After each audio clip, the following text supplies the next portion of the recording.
After a 2-week trip to Berlin, where I was involved in opening a new office, I was exhausted. The constant traveling, business meetings, and being away from my family had taken their toll. When I sat on the plane, I couldn't wait to return to the comfort of my bed, my family, and a more ordinary life. Fatigue made me feel almost numb, but deep down, I was thinking about the future. During this trip, I had made a decision that would change my life. I hired a new CEO for the company.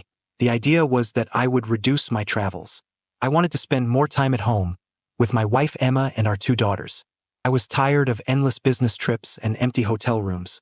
I wanted my family and our shared life to be my priority. When I got home, I expected a warm welcome. Every time I returned from a trip, Emma and the girls would run to the door to greet me. But this time, as I entered the house, there was an eerie silence. The house seemed unusually quiet, and I couldn't figure out why. At first, I thought maybe they were just not home or caught up in their own activities. But then, when I entered the living room, I saw it. A letter addressed to me that I slowly opened it, unsure of what I was about to read. The first words on the page were full of love and gratitude. Emma expressed her thanks for everything I had done for our family, for the life we had built together. At first, I felt relief. But then, as I continued reading, my heart clenched. Emma confessed that she had been unfaithful to me. She admitted that she had been having an affair for the past 6 months. The words hit me like a punch to the stomach. She explained that it wasn't about love for another man, but rather a physical addiction she couldn't overcome. It wasn't something she wanted, but something she couldn't stop. The letter was filled with apologies. Emma asked for forgiveness, but also made it clear that she didn't expect me to forgive her. She assured me that our relationship still mattered to her, and that she hoped somehow we could get through this. But the damage had already been done.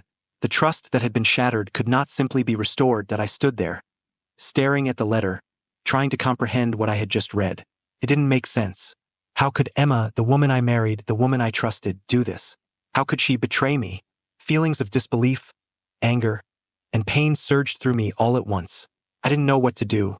I couldn't stay in this house, not with everything that had been revealed. So, I packed a bag for myself and the girls and left .it first. I didn't even know where to go. I just needed to get away. My parents' house was the first place that came to mind, so I took the girls there. They didn't know what had happened. I didn't want them to find out. I didn't want them to feel the impact of the mess my life had become. When I arrived at my parents' house, they were shocked. They saw the pain on my face but didn't know the details. I still hadn't told them about what had happened.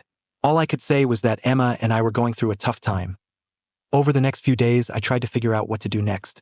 My mind kept replaying that letter. I had no answers, no direction. I couldn't understand what had happened, why it had happened. This was a betrayal I never saw coming.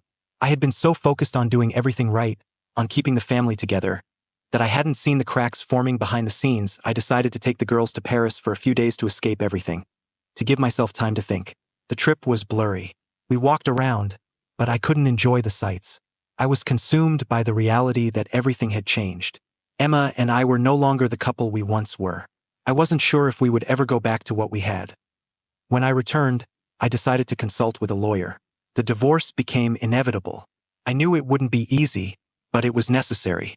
I arranged for Emma to find an apartment nearby so she could still see the girls, but I had no intention of reconciling. I couldn't imagine rebuilding the trust that had been broken. It was too painful and too much had happened. My main focus now was the girls and our future, not trying to salvage a broken relationship. Life after the divorce was different. It wasn't easy, but it was necessary. I learned a lot about myself during that time. I realized that sometimes, no matter how hard you try, not everything can be fixed. I learned that you can leave something behind when it no longer works. And most importantly, I learned that family is everything. I became more present for my girls, more dedicated to them, and I found strength in their love. The road ahead was uncertain, but I knew that with them by my side, I could face whatever came next.